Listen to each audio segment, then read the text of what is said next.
Bonjour Claire. Bonjour. Alors, je suis très très très heureuse de te recevoir dans Où est le bon. Je suis une grande admiratrice de ton parcours, de ce que tu partages et traverses aussi aujourd'hui. En tout cas, moi, ça résonne un petit peu chez moi, beaucoup même. Toi, tu es archéologue, en fait, scientifique de formation. Et tu es la première chef étoilée pour une cuisine végétale, 100% végétale.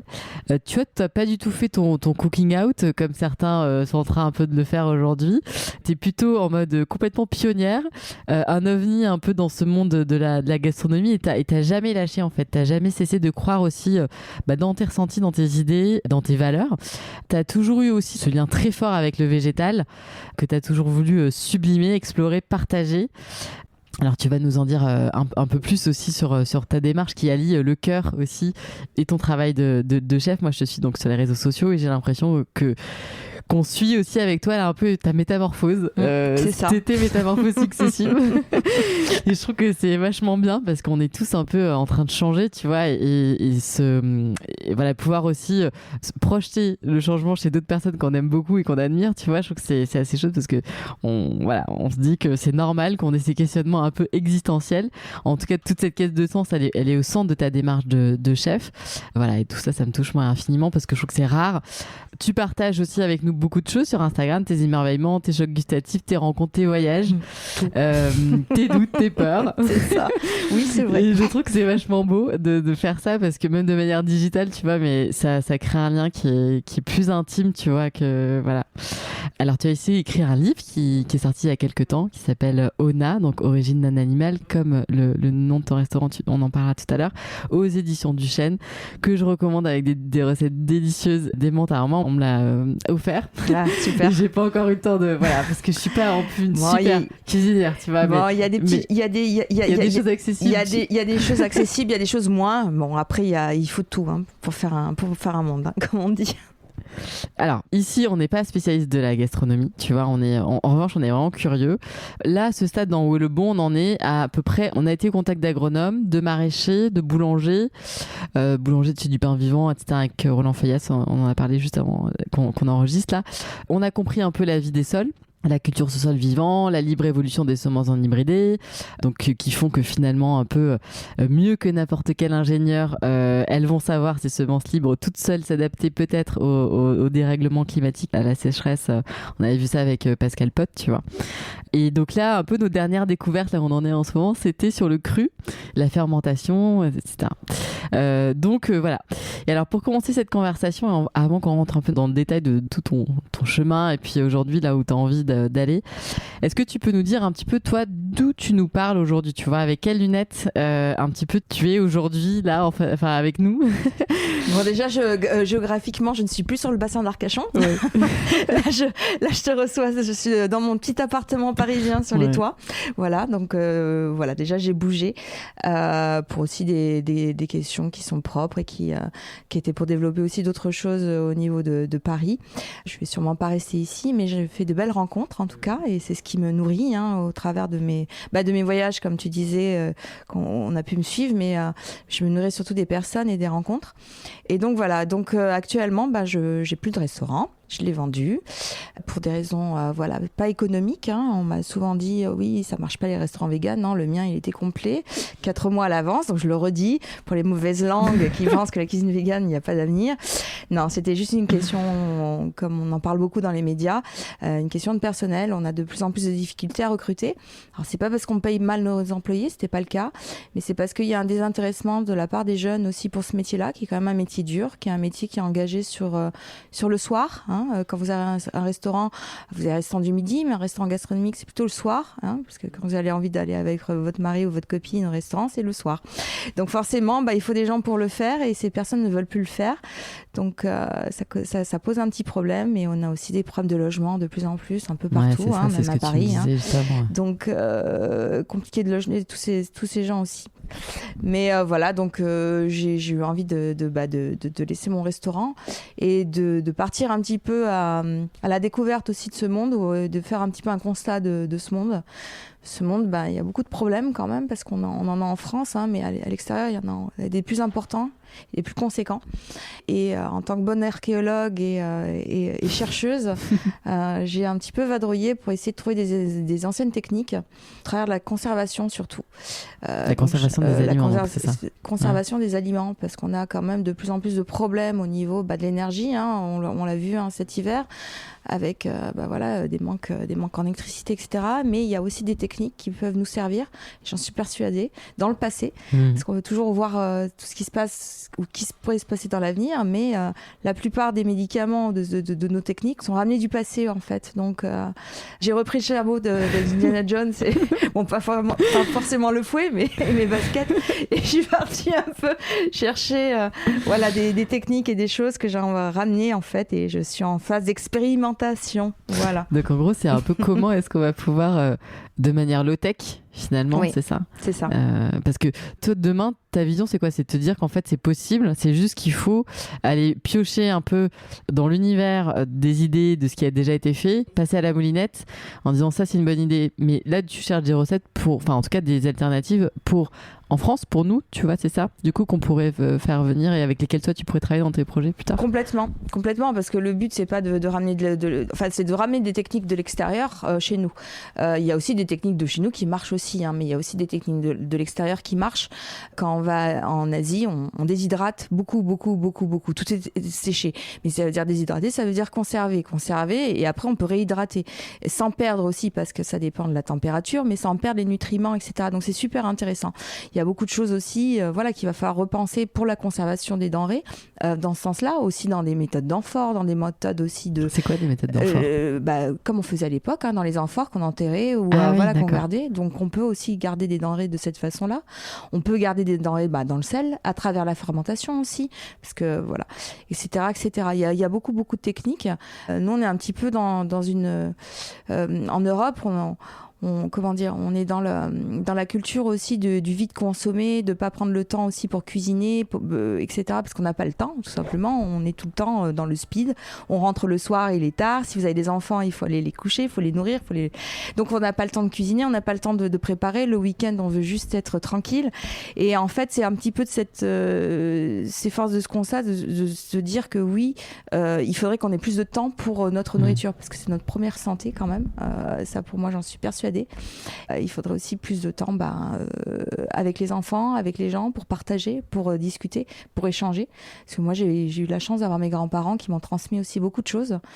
Parce que c'est ça, en fait. Comment est-ce que toi, t'arrives dans la cuisine aussi? Après, tout le monde dit que t'es autodidacte et tout ça. Enfin, aujourd'hui, on peut plus dire ça. Non, plus aujourd'hui, mais au départ, au départ, oui. J'avais une formation en archéologie. Je pars en Suisse par hasard pour trouver un petit job après mes études. Finalement, je reste. Finalement, on me donne une place en cuisine. Finalement, je monte les échelons et je trouve ça super. Et je pars en Asie et je découvre la cuisine végétale à travers le bouddhisme. Voilà, dans les grandes lignes, pour aller vite. Ouais. Et donc, quand je reviens en France, je décide de plus consommer de viande, etc.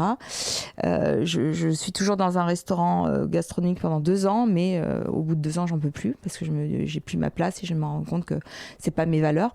Et donc, je décide de monter au nain. Voilà, c'est comme ça que ça s'est passé pour aller très vite.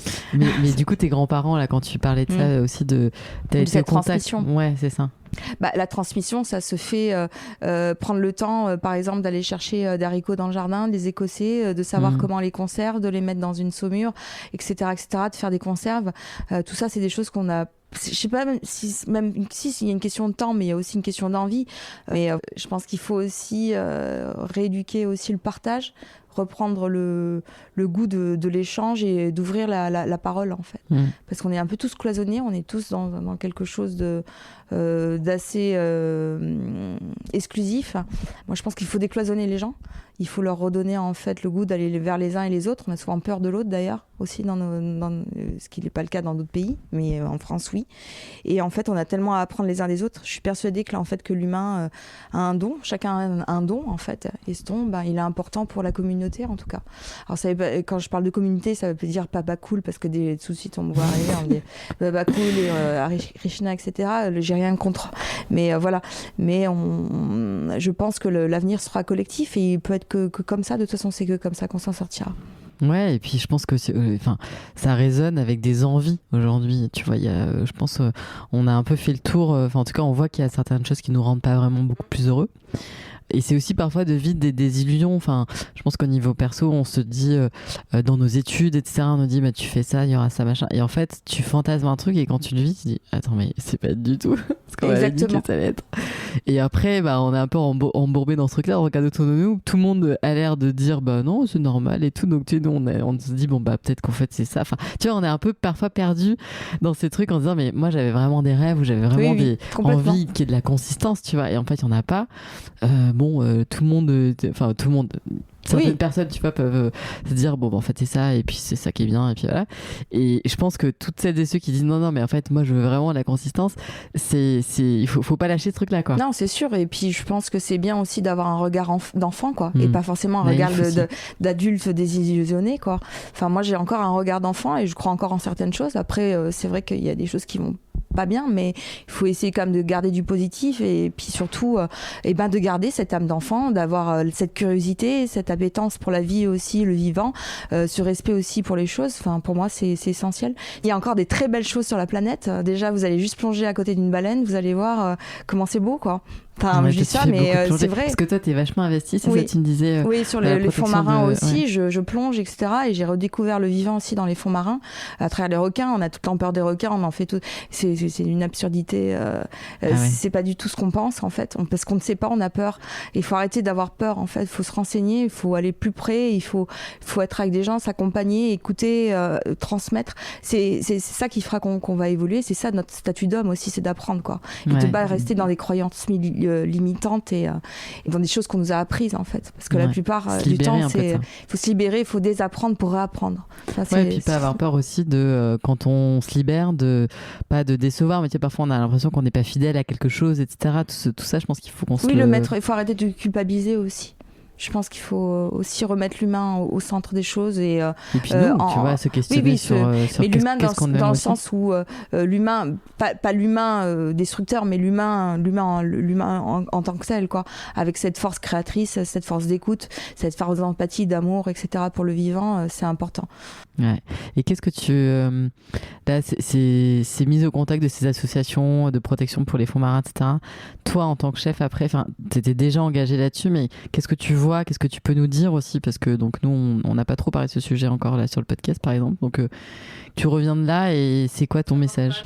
Il faut savoir quand même que la biomasse, c'est-à-dire la biomasse des poissons, elle est divisée par 10 presque, c'est-à-dire qu'un poisson qui faisait 10 kilos maintenant fait 1. Donc il y a un gros problème parce qu'ils n'ont plus le temps de se reproduire. Donc forcément on pêche de plus en plus et c'est une catastrophe. Du coup la surpêche aussi entraîne aussi la mort de plein d'autres espèces qui se nourrissent d'eux et puis aussi de personnes, d'humains qui ont besoin vraiment de la pêche, pas comme nous, mais qui dépendent que de ça parce qu'ils n'ont pas de légumes, etc. Des fonds marins aussi qui sont anéantis, c'est-à-dire on a des zones des mers acides, donc on n'a plus rien qui vit dedans. On est à des pH en dessous de ce qui devrait être. Et il faut savoir que si la mer disparaît, si les océans disparaissent, c'est-à-dire qu'il n'y a plus de vie dedans, on a quand même plus de 50% d'oxygène qui vient de l'océan. Donc il y a un gros problème là-dessus, on n'en parle pas assez. Avec les coraux aussi. Avec les coraux aussi, l'acidité qui fait disparaître les coraux, etc., etc. Donc il y a quand même urgence au niveau marin. Il y a beaucoup d'associations qui se battent, comme Bloom ou avec Claire Nouvant qui fait vraiment du beau travail, mais c'est pas assez, ou Sea Shepherd ou d'autres, mais c'est pas assez parce qu'on se rend compte que la France, on a encore autorisé des scènes décennales qui viennent des pays nordiques à venir s'établir sur les côtes vers Bordeaux, etc. En face de où j'habitais avant, surtout le côté atlantique, et on fait des pêches qui sont invasives et destructives. Donc c'est une catastrophe. Donc il y a urgence à vraiment à se renseigner. Alors on va me dire oui, mais ça coûte cher de bien manger. Non, ça coûte pas plus cher que d'aller chez le médecin tous les jours parce qu'on est malade aussi à cause de cette alimentation. Ça coûte pas plus cher. La cuisine végétarienne, par exemple, c'est moins cher quand même parce que du coup la viande c'est cher pour le coup. La viande c'est cher. Enfin ça dépend. Si vous allez acheter votre barquette de 10 poulets dans un low cost, c'est pas plus cher que d'acheter des bons légumes dans un magasin un bio. Hein. Donc c'est ça aussi. Mais c'est juste réapprendre en fait à manger. Du temps de mes grands-parents, en tout cas, on mangeait une fois du poulet dans la semaine, peut-être même pas. On avait de la poitrine de porc, c'est-à-dire un porc qu'on avait abattu pour tout le village sur l'année. Il y en avait un. Donc on avait un petit morceau de lard qui restait dans un coin et on produisait ces légumineux, ces légumes, etc., etc. Donc on mangeait pas du tout de la même façon. Maintenant, actuellement, on mange du fromage tous les jours, on mange de la viande tous les jours, du poisson, etc., etc. Lorsqu'on n'en a pas besoin. Métaboliquement, on n'en a pas besoin. Et si vous en avez envie, peut-être privilégier une belle viande ou un beau poisson qui vient vraiment, qui aura un prix, mais qui sera au juste prix. Parce que ça aussi, on peut parler du juste prix, mais le juste prix pour l'éleveur ou pour l'agriculteur. Arrêtez d'acheter des choses à 1 euro, parce que ça, c'est pas la bonne démarche. En fait, il faut valoriser les filières qui font du beau travail avec des gens derrière qui sont passionnés aussi. Qui sont passionnés, qui font du beau travail, qui vont vous nourrir correctement et qui vont vous nourrir correctement. Complètement. Ouais. Mais ça, c'est toute une éducation. Et ça devrait être pris en compte à l'école directement. Et c'est pas pris en compte. Et en même temps, du coup, il y a parce que finalement, c'est un peu, on se dit, du bon sens, parce que complètement. En fait, c'est délicieux. Enfin, tu vois, à un moment donné, on parle quand même de ce qu'on mange, et donc du coup, de se régaler. Enfin, on peut se mettre au contact de produits qui ont du goût, parce qu'en fait, c'est ça derrière aussi, c'est les qualités nutritionnelles, mais en fait, c'est le goût des aliments. Et c'est pour ça que je trouve qu'en fait, il y a une vraie valeur aussi d'expérience, tu vois, à se remettre au contact d'une autre nourriture, parce que peut-être qu'on va la payer un peu plus cher, mais il y a un vrai bienfait. Enfin, alors pour nous, pour notre santé, mais ça, si tu veux, tant que t'es pas malade, tu t'en rends pas compte. Oui, bien sûr. Mais bon, invisible. Après, ça vient avec le temps. C'est ça le problème. Ouais, ça se sédimente. Mais tu vois, là aujourd'hui, si on est un peu jeune et tout ça, pour nous c'est un peu loin. On se dit voilà. En revanche, je pense que ce qui nous touche tout de suite, c'est ce qui se passe dans notre bouche quand quand on goûte. Une tomate de plein champ, enfin qui était élevée, parce que j'aime bien dire élevée par quelqu'un de passionné. Enfin, j'en connais autour de moi, ça a quand même rien à voir, quoi. On est loin de la tomate de serre qui vient d'Espagne. Hein. Mais enfin, je te rejoins 1000 fois, parce que tu sais, je te parlais de Pascal, on parlait justement de Pascal Pot, et donc moi je suis allée chez lui, et donc Pascal Pot, c'est ce maraîcher qui cultive donc ces semences non hybridées, qui les fait résister à la sécheresse aussi, donc en fait il les arrose pas, etc. Enfin, il y a tout un process complètement incroyable, et avec aussi des intentions, tu vois, qu'il met, et une vraie connexion qu'il a avec ses plantes, en fait, avec ses légumes. Et j'ai goûté des tomates, melons et je sais plus. Oui, il y a tellement de variétés. On n'imagine même pas ce qu'il y a. Mais tu vois, j'avais presque l'impression qu'il fallait un autre nom pour nommer, tellement c'était incroyablement démentiel. Mais bien sûr. Rien à voir avec le goût. Mais c'est ça que tout le monde devrait manger, en fait. Mais quand tu vas dans un magasin, tu regardes, t'as 3 variétés de tomates qui sont dégueulasses. Je me dis qu'en fait, on se prive aussi de la beauté de cet émerveillement gustatif, parce qu'en fait, c'est vraiment délicieux, et il faut le goûter pour le, tu vois, fait, et peut-être aussi pour certaines personnes, du coup, rééduquer un peu notre palais, parce que. Mais bien sûr. Ouais. Et là, du coup, pour en revenir à tes voyages et ce que tu découvrais par rapport aux techniques de conservation, tu peux nous parler un petit peu de ce que notamment pour la fermentation, parce qu'on a un tout petit peu parlé dans certains épisodes avec Fabien là, de 42 degrés, puis Marie-Sophie, mais peut-être que toi, du coup, tu as quelque chose, parce que la fermentation, souvent, tu vois, il y a un espèce de rejet, on se dit, fermentation. C'est ça. On pense sale. Ouais. En fait, oui, avec la personne avec qui on développe ça actuellement, enfin, elle est calée, je suis plutôt maintenant c'est moi qui apprends. Et j'adore, parce qu'on va beaucoup plus loin, parce que c'est un esprit libre. Donc du coup, on n'est pas du tout sur des fermentations à dire type classique. D'ailleurs, elle parle du vivant. Elle n'aime pas dire la fermentation, parce que la fermentation, ça a cette connotation plutôt péjorative, comme tu l'as dit. Lorsque c'est des bactéries qui sont complètement, en fait, qui sont autour de nous et qui sont complètement essentielles et qui font, forcément, si vous avez des choses qui sont de l'ordre du bleu ou des choses qui sentent mauvais, il ne faut pas les manger. Mais on va dire, il y a beaucoup de choses qu'on peut faire fermenter qui marchent. Et donc, nous, on développe, en fait, sur des techniques, on va dire, des techniques qui viennent d'Indonésie ou d'Asie, qui sont plutôt traditionnelles.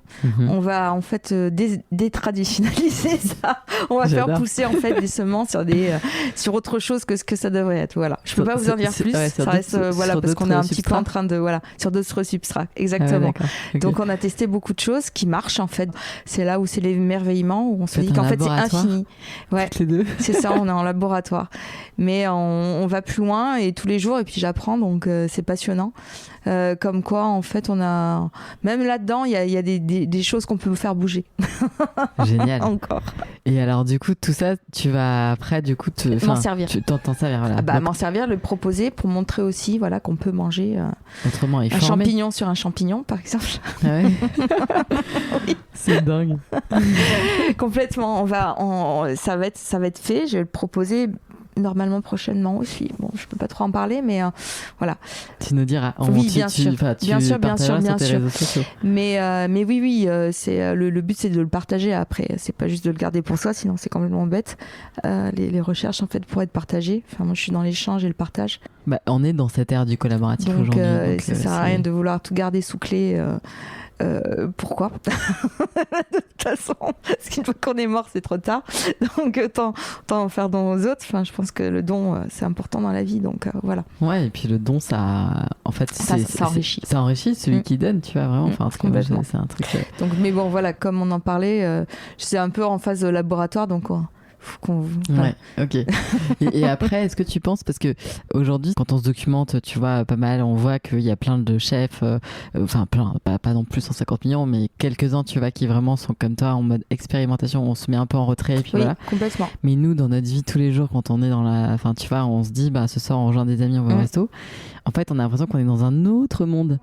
Et en fait, c'est aussi ça, je trouve, qui est un peu dur, entre guillemets, mais qui est un peu déstabilisant, en tout cas, plutôt à vivre, parce que on a l'impression qu'on passe d'un univers à l'autre, et que ce monde dont on parle là toutes les deux, quand est-ce qu'en fait on va pouvoir se dire, alors oui, il y a certains restos un petit peu déjà qui existent, etc., mais c'est pour beaucoup d'autres chefs, comment est-ce qu'en fait on peut embarquer aussi peut-être un peu des autres? Est-ce que tu sens que potentiellement ils pourraient avoir envie? Est-ce que c'est une ignorance? Parce que souvent c'est ça, tu vois, c'est le fait de pas savoir, ou voilà. Quels sont un peu, toi, les freins et les défis de ça? Il y a plusieurs réponses. Dernièrement, j'étais à Nancy, j'étais dans un colloque pour les maîtres restaurateurs de France, et on parlait de ça, de ces changements. Ça dépend déjà si vous êtes un jeune chef ou un vieux chef. Il y a ça aussi, parce que du coup, il y a une génération qui s'écarte. Il y a des chefs qui ne voudront pas bouger. Ça ne veut pas dire vieux chef qui ne veut pas le bouger, il y en a qui le font. Mais souvent, on reste sur le côté traditionnel français. La tradition en France est très très important. La tradition française fait que il vous faut de la viande, il vous faut du poisson, il vous faut des produits laitiers, etc. Il faut beaucoup de gras dans vos assiettes. Il y a toute une façon de créer la pâtisserie aussi qui est très sucrée, c'est en train de disparaître. Il y a beaucoup plus on va dire de jeunes chefs ou de jeunes pâtissiers qui essayent de désucrer, qui essayent de trouver des techniques un peu nouvelles, etc. Mais la tradition veut que ça soit comme ça. Et donc on s'accroche un peu à ces piliers. Également du pain, lorsqu'on sait que le gluten c'est un petit peu aussi mauvais pour nous. Après, je parle pas du vieux pain avec des vieilles céréales, pas vieux pain, des vieilles céréales ancestrales, mais la plupart des boulangers, que ce soit à Paris ou en province, c'est du pain industriel qui est surgelé et qui arrive dans les boulangeries et qui est dégelé. Il faut le dire aussi, il y a beaucoup moins de boulangers qui se lèvent à 3 heures pour faire leur levain et leur pétrin. Donc voilà, il y a le problème aussi économique, c'est-à-dire que comment revoir un restaurant, c'est un peu ce que mon travail actuellement, c'est quoi le restaurant de l'avenir? Il y a plusieurs points dans le restaurant. Il y a déjà la façon dont vous cuisinez, avec quoi. Donc est-ce que vous faites de la cuisine végétale ou est-ce que vous faites de la cuisine animale? Forcément, là il y a un vrai débat. C'est là-dessus où je me suis portée. Maintenant, moi je suis aussi dans un autre débat. C'est que le restaurant, c'est énergivore à souhait. On a 3 ou 4 fours, on consomme plonge de vaisselle, congélateur, frigo, clim, électricité, chauffage, etc. L'eau aussi, énorme. Voilà. Face à ça, qu'est-ce qui arrive actuellement? Actuellement, les coûts sont en train de flamber. Il y a beaucoup de restaurants qui ferment, de boulangers, etc. à cause de ça. Donc, il faut trouver des solutions. Les solutions, il y a, on va dire, 2 solutions. Il y a déjà revoir ses gestes. Donc, faire un peu plus attention, comme en cuisine. Donc, revoir aussi notre cuisine, c'est-à-dire à travers des fermentations. Parce qu'on peut faire beaucoup de choses à travers la fermentation, qui cuit aussi, ou qui conserve, où je parlais de la conservation dans le séchage, dans le sel, voilà, pour avoir un impact impact moindre. Aussi, moins utiliser les fours parce que forcément, voilà, ça aussi, ça consomme beaucoup. Donc, utiliser un peu plus l'induction. Enfin, voilà. Et il y a aussi, au niveau de la restauration, essayer de trouver aussi des nouvelles techniques dans le matériel lui-même avec des low-tech ou des matériaux innovants, start-up, comme le solaire. Donc, vous allez me dire, ouais, à Paris. Alors, un jour, ça sera possible. Pour l'instant, c'est même pas mis en place. On peut imaginer aussi tous les toits de Paris solarisés. On peut imaginer aussi des batteries pour charger.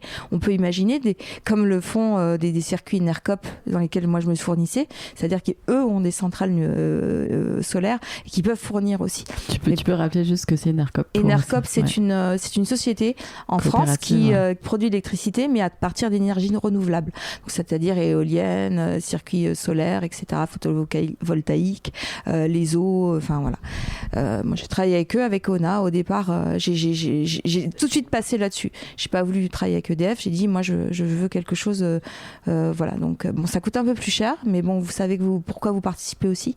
Et ça, c'est important de savoir où vous mettez votre argent, je pense, et où vous positionnez. Donc, voilà pour comment voir aussi. Oui. Donc, je disais la tradition. Je disais donc revoir ses gestes. Je disais aussi revoir aussi le matériel avec lequel il existe comme des alternatives comme les fours solaires, etc. C'est en train de se mettre en place petit à petit. Ça demande du temps, mais il y a des gens qui travaillent dessus, Polytech Marseille ou d'autres. Et puis aussi être prêt au changement. Voilà, parce qu'il y a aussi ça, il y a beaucoup de gens qui doutent, mais à un moment, oui, il faut être prêt au changement. Donc il y a plusieurs caps qui sont compliqués pour un restaurateur pour pour y croire aussi. Oui, parce qu'en fait, on sait ce qu'on perd, mais on ne sait pas vers où on va. Et puis, quand on est dans l'inconnu, on a toujours peur. Ouais, et puis aussi, je pense, on est connu parfois quand on est chef pour une signature, pour une cuisine. Et donc, comment vont accueillir nos clients ce changement? Est-ce que, tu vois, mais ça, j'imagine que ça s'accompagne. Enfin, tu vois, c'est pas du jour au lendemain. Il y a beaucoup de chefs, beaucoup de vieilles maisons aussi qui sont en train un peu de dépoussiérer cette gastronomie à la française. Alors, il y en a qui veulent pas y toucher, mais il y en a quand même qui la dépoussièrent petit à petit, qui remettent de plus en plus de végétal quand même dans leurs assiettes. On le voit, même dans des grandes maisons où il y a une vraie demande, et même même au travers du monde dans le circuit hôtelier, parce que moi je suis vraiment approchée là-dedans en ce moment, et en consulting, on me demande beaucoup de consulting, etc. pour l'étranger, parce que on se rend compte que la plupart des clients sont de plus en plus en fait enclins à passer sur un régime végétal et ils le demandent. Donc voilà, donc c'est intéressant. Oui, le demandent, et puis parfois, donc il y a ceux qui le demandent parce qu'ils sont un peu informés, etc. Et puis aussi il y a ceux qui, si c'était soumis, enfin si c'était proposé. Oui, bien sûr, si c'était proposé, et il faut le proposer. Voilà, parce que il faut proposer aux gens, il faut proposer des alternatives. Mais il y a plein de restos, il y a rien. Il y a rien. Mais à Paris, il y en a plein. Mais il y a plein de restos même où t'as pas un fruit, t'as pas un dessert avec un fruit. Oui, ou à part du chocolat, mais enfin, mon chocolat, ça vient d'ailleurs. Enfin, c'est ça aussi, c'est une catastrophe le chocolat. Les gens, enfin, on pourrait faire tout un débrief sur le chocolat, mais enfin voilà, moi je trouve c'est génial le chocolat, ouais, c'est cool, mais enfin bon, vous savez d'où ça vient, enfin comment c'est fait, il y a des enfants derrière, enfin pour la plupart, il y a des chaînes, mais la plupart du chocolat que vous achetez, c'est pas du beau chocolat, quoi. C'est fait dans des conditions atroces. Enfin, il faut savoir aussi ce qu'on achète. Je pense qu'on est tous acteurs de demain, que ça soit dans notre assiette, dans la façon de se vêtir, dans la façon d'acheter des choses, etc. Et qu'il faut se renseigner. Mais c'est vrai qu'en fait, ça nous aide toujours de quitter quelque chose qu'on connaît quand on a une alternative désirable qui a émergé, tu vois. Donc, mais ça fait toujours peur. Oui, mais tu vois, je pense que là, il y a plein de gens qui se disent attends, je vais pas arrêter de faire ça parce qu'en fait, qu'est-ce que je vais faire en face? Tu vois, c'est quoi le truc? Et aujourd'hui, il y a plein de gens qui sont en train de chercher. Donc tu sais, c'est un peu cette phase de transition. Oui, c'est ça, mais on est en plein dedans. On est dans une courbe entre l'ancien et le nouveau. Et on est dans cette phase-là. C'est pour ça qu'il y a beaucoup de conflits, etc., qu'il y a beaucoup de choses aussi, parce que voilà, il y a un moment, la société va basculer dans une autre économie, etc. Enfin, j'en suis persuadée, j'espère, parce que de toute façon, économiquement, ce ne sera pas viable, mais je pense que l'économie, une autre économie régénérative, voilà, on peut en parler avec Gunther Pauli ou Gilbert Delmarmol, etc., qui font des travaux incroyables. Il a écrit un bouquin, Gilbert. Oui. Ce sont des gens très inspirés, qui aide la Fondation Lune, c'est Lutte, ça. ouais, c'est ça. J'ai aussi fait la dernière fois une conférence quand j'étais à Pompidou sur le climat en décembre dernier, et j'étais invitée et j'étais avec Olivier de Schutter, qui est rapporteur aux Nations Unies sur le problème de l'extrême pauvreté et faim dans le monde, et donc qui a aussi beaucoup travaillé avec des pays en sous-développement, etc., et où il y a beaucoup de solutions en fait là-bas, parce qu'ils n'ont pas le choix, donc en fait on se bouge, et avec des semences paysannes comme on disait, enfin voilà, comme on en parlait avant. Donc c'est super intéressant. Des gens comme ça sont très inspirants, et c'est souvent des Belges d'ailleurs. Ah ouais, ils sont tous belges. Qu'est-ce qui se passe là? Ils réfléchissent peut-être un peu plus, je sais pas, mais il y a un truc avec la Belgique. Ouais, donc les gens qui t'inspirent aujourd'hui, c'est les explorateurs, un peu des gens un peu chercheurs qui font oui, un des peu... gens qui cherchent et qui trouvent et qui mettent aussi dans la matière leurs idées, quoi. Parce que c'est beau aussi d'écrire des tonnes de livres, mais bon, s'il n'y a rien qui se passe derrière, il faut aussi que ça touche des gens, et que derrière il y a aussi des gens qui fassent des choses, ou des écrivains qui mettent en, comme Paul Lecan, dont je t'ai cité tout à l'heure, le livre de Rodon. Ouais, peut-être que tu peux en parler de ça. Qui a cherché avec plein de scientifiques aux États-Unis, qui a fait une liste de tout ce qui était renouvelable dans le monde, et il y en a beaucoup en fait qu'on n'imaginait même pas, qui a aussi donc mis en avant le principe de l'alimentation végétale, plutôt qu'une alimentation carnée, etc. Donc c'est un livre qui est vraiment complet, qui positionne aussi jusqu'en 2050 ce qui sera le moins polluant, ce qui sera le plus polluant, quelle courbe il faudrait prendre, etc. Donc c'est vraiment un livre super instructif, et je vous invite à le lire. Voilà, Drodon de Paul Auken, qui est quelqu'un d'adorable, qui est complètement humain, et avec qui j'ai eu des beaux échanges déjà par mail, et voilà. Donc comme quoi on pense toujours que les gens sont intouchables, mais ces gens-là sont pas intouchables. Ouais, ils sont ouais. En fait, il faut parfois oser aussi. Oui, il faut oser, mais ils sont passionnants, et ils sont, au contraire, ils sont là pour donner. Enfin, je pense que voilà, faut pas hésiter à contacter les gens. Enfin, moi, je fais tout le temps. Mais c'est trop bien.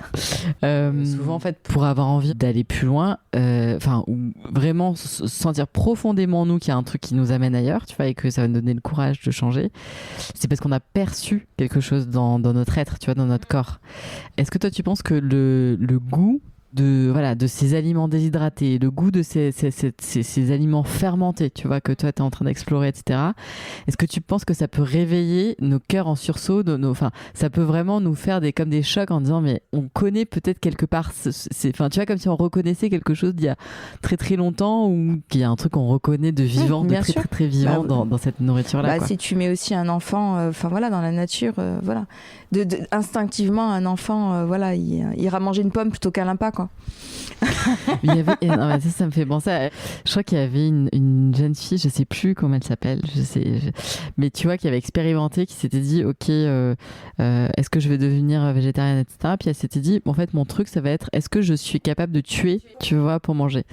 Et la plupart des gens ne seraient pas capables d'aller tuer un bœuf ou un veau ou un agneau, même une poule, tu vois, même une poule. En fait, c'est pour ça que ce sera intéressant. Les gens, en fait, ont donné le sale boulot à d'autres pour pas voir comment on faisait. Puis maintenant, la viande, mais la viande, c'est un animal derrière. La viande, c'est des barquettes, et les gens ont complètement désinhibé ce côté de que c'est un animal derrière. Un agneau, c'est un agneau, quoi. Ouais. Je sais plus qu'est-ce qui disait ça, que s'il y avait des vitres, tu vois, ou des miroirs c'était pas Lennon qui disait ça? Ouais, sûrement, je sais plus. En tout cas, qui disait que si les abattoirs avaient des murs en transparent, oui, il y aurait plus de végétariens. Ouais. C'est sûr. Et puis, oui, alors pour mais il faut savoir que dans le monde, il y a énormément de végétarisme et de végétalisme, en fait, parce que les gens n'ont pas accès non plus à la viande partout, quoi. Et que c'est quelque chose qui est encore... nous, on nous fait la culture ici des produits laitiers qui en plus sont mauvais pour la santé. C'était ça, les produits laitiers sont nos amis pour la vie. C'est des bêtises complètement folles, parce que quand on va en Asie, il n'y a pas du tout de produits laitiers. Enfin, ça commence à arriver sur le marché, mais il n'y a pas de produits laitiers de base. En fait, là, c'est ce que tu disais tout à l'heure, c'est aussi il n'y a pas de gluten non plus, c'est plutôt du riz, etc. Donc c'est pas du tout la même. D'ailleurs, les gens sont en meilleur état. Ouais, sont en meilleure santé. Mais il y a aussi ce truc, on en parlait tout à l'heure, de culturel, c'est-à-dire que quand tu es invité chez quelqu'un et que tu fais un repas sans viande, tu vois, peut-être qu'on a déjà parlé dans ce podcast, mais tu vois, en fait, c'est un peu genre, qu'est-ce qu'on t'a fait, quoi. Oui, c'est ça. Oui, c'est ça. Mais lorsque ça peut être vraiment très bon et gourmand. Voilà, c'est des trucs un peu bêtes qu'on s'est mis. Quand vous allez en Inde, je sais pas, c'est trois quarts de la population, trois quarts de la population mange sans viande et ça se passe très bien, quoi. Oui, mais nous, en fait, c'est culturel. Et encore heureux, parce que sinon, on serait déjà tous morts si tout le monde mangeait de la viande sur la planète. Et est-ce que aussi, du coup, dans tes expérimentations, parce que je pense que tu as dû être au contact de ça dans tes voyages, tu vois, mais manger en conscience, tous ces trucs-là. Bien sûr. Alors, on n'a pas trop parlé sur ce podcast, mais ces choses-là, comment tu l'apprends ? Alors, en Asie, c'est très très important. Ça fait partie de la culture, c'est-à-dire que la nourriture est quelque chose de spirituel. Donc, elle est aussi là, te nourrir, donc de te faire du bien, donc pour ton corps, etc. Donc, chaque chose, chaque plante, chaque racine est associée à une partie de ton corps. Donc ça va pouvoir ouvrir certaines portes, mais c'est aussi au niveau spirituel, comment on mange, qu'est-ce qu'on associe, les couleurs, etc., etc. C'est super intéressant. Et on le voit donc en Thaïlande, etc., mais on le voit aussi au Japon, où c'est très très important, la façon de manger. Il y a toute une cérémonie. Il y a des cérémoniels aussi en Corée, à travers des temples. J'ai eu l'occasion de rencontrer des moines bouddhistes, donc des femmes, qui œuvrent dans des temples, et ça s'appelle la cuisine des temples. Et c'est complètement végétal à 100%. Beaucoup de fermentation et que du végétal. Et elles n'ont pas de problème de carence, je vous le garantis. Elles sont dans ces temples depuis 40 ans et il n'y a aucun problème. Donc quand on me parle de la B12 ou de choses comme ça à chaque fois, parce qu'il faut toujours trouver la petite bête, alors oui, il y a des problèmes de B12. Là, c'est quoi ? La B12, c'est une vitamine qu'on a c'est moins une vitamine quand on est végétarien. qui appartient à l'ordre animal. Donc c'est-à-dire qu'il faudrait qu'on mange des animaux pour pas avoir cette carence. Alors oui. Mais on peut se complémenter. On peut se complémenter, oui, vous pouvez acheter de la B12, etc. Après, si vous voulez le faire en naturel, alors chaque fois que je le dis, on me dit c'est pas vrai. Je dis bon, si, il y a quand même de plus en plus et je le sais parce qu'en Asie, ils le font ainsi, c'est qu'à travers certaines algues, il y a de la B12. Alors on me dit, ah mais c'est pas vrai, la B12, il n'y a pas dans les algues. Et je dis, bah écoutez, alors en Asie, comment ils font ? Ils mangent énormément d'algues, tous ces pays-là, et ils sont complètement dans le végétal à 100%. Donc c'est bien qu'il y a une supplémentation qui se fait. Et donc du coup, elle vient d'où ? C'est dément. Enfin, moi, mais il y a tellement, c'est délicieux. Au début, mais c'est délicieux et il y a vraiment rebuté. Certaines variétés d'algues qui sont riches en B12. Alors on me dit c'est pas possible, on trouve que dans les animaux. Je dis bon, écoutez, voilà. Mais bon, c'est toujours un débat stérile, c'est-à-dire qu'il y en a qui vont dire que oui, il y en a qui vont dire que non. Il faut surtout pas le dire parce que comme je ne suis pas médecin, j'ai pas le droit de le dire. Donc voilà. Mais bon, après moi je me suis renseignée, et j'ai vu aussi certaines choses dans le monde et on pense qu'on sait mieux que les autres. Mais il y a quand même des gens qui habitent dans des forêts, il y a des gens qui habitent dans des déserts, il y a des gens... Et comment ils font ? Des fois, ils n'ont pas accès non plus à la viande tout le temps, ils font autrement, et ça se passe très bien. Voilà, bon, bref. Il y a beaucoup de choses à dire dans l'alimentation. Et donc du coup, là-bas, manger en conscience, c'était un truc qui était... complètement. Oui, on mange d'une certaine façon, on commence par certaines choses, on finit par d'autres. Comme quoi, par exemple ? Moi, j'avais vu beaucoup des crudités ou des choses un peu... Oui, il y a un aspect cru, il y a aussi des aspects cuits. Il y a aussi les cérémonies autour du thé ou des choses comme ça, qui sont là aussi pour énergiser ou pas le corps. Il y a aussi au niveau de l'Inde, par exemple, quand vous finissez un repas, on vous donne toujours une poignée de graines où il y a de l'anis, etc. Ça aussi, c'est pour digérer. Il y a plein de petites techniques un peu partout dans le monde qui sont super intéressantes. Aussi les infusions aussi de racines qu'on peut retrouver en Corée. Enfin, voilà. On a hâte que tu nous découvres tout ça. Il y a beaucoup de choses et en fait on apprend tous les jours parce que la Terre est tellement grande et il y a tellement de possibilités, c'est infini parce qu'il y a des possibilités humaines déjà dans le traitement des choses, mais il y a aussi des possibilités dans la nature. Donc en fait, quand vous êtes un peu fouilleur, chercheur, vous vous rendez compte que c'est fou, quoi. Donc on a encore beaucoup à apprendre et surtout à transmettre. Est-ce que donc ce podcast, tu sais, s'appelle Où est le bon, Claire, et j'ai une petite tradition, c'est que je demande un peu à tous mes invités de me partager leur définition du bon. Du bon, ouais. Alors Claire, qu'est-ce que ce serait la définition du bon pour toi, le bon? Déjà, il faut que ça me fasse saliver. Et moi, pour le bon, c'est l'alliance de plusieurs éléments. Un élément salé, acide, j'adore l'acidité. Un tout petit peu de sucre, parce que je suis pas trop sucrée. De la mer aussi, j'aime beaucoup. Voilà. Et est-ce que il y aurait une petite dans ton livre là, est-ce qu'il y a ou alors ailleurs une recette ou quelque chose que tu peux nous partager là, un peu facile pour des gens qui sont pas trop un peu délices là en ce moment Alors en ce moment on est au printemps, j'ai ma recette fétiche. Alors dans le livre elle est un petit peu poussée, mais sinon c'est très simple. Vous prenez quelques asperges crues, vous les épluchez, vous les coupez en petits bâtonnets, vous mélangez avec quelques quartiers de fraises et la vinaigrette. Vous mettez un petit petit peu d'huile d'olive, un joli poivre, moi j'aime bien du timut ou un autre, mais sinon un poivre que vous avez à la maison, un peu de fleur de sel, un petit peu de cébette ou alors d'échalote, parce que c'est ça qui va faire basculer votre salade dans une salade et pas une salade de fruits, et un peu d'huile d'olive, voilà, basta. D'accord. Et c'est tout facile et c'est trop bon. Trop bien, merci. Dernière petite question, qu'est-ce qu'on peut se souhaiter là un peu pour finir sur une note positive? Tout le bonheur du monde. Que les gens ouvrent un peu les yeux et qu'on arrive à échanger entre humains, quoi. Qu'on ouvre un peu nos cœurs et qu'on retourne un peu à l'essentiel. Ouais, c'est-à-dire l'amour et le partage. Et est-ce qu'il y a quelqu'un que tu nous recommanderais d'aller voir dans ce podcast? Quelqu'un à qui t'aimerais peut-être passer le relais, ou tu vois, que ce soit pas forcément un chèque, mais tu vois, quelqu'un qui aujourd'hui t'inspire, tu vois, et qui pourrait aussi, nous, dans Où est le bon, nous aiguiller, nous amener à découvrir un petit peu ce coup du bon un peu plus authentique. Eh ben, il faudrait aller voir Shira, avec qui je travaille sur les fermentations, du coup, qui pourrait plus en parler et qui serait plus à même, parce que c'est elle la master, la maîtresse. Donc oui. Après, à voir si elle sera d'accord, mais voilà. C'est quelqu'un de très humble et très gentil. Génial. Merci beaucoup, Claire. Merci.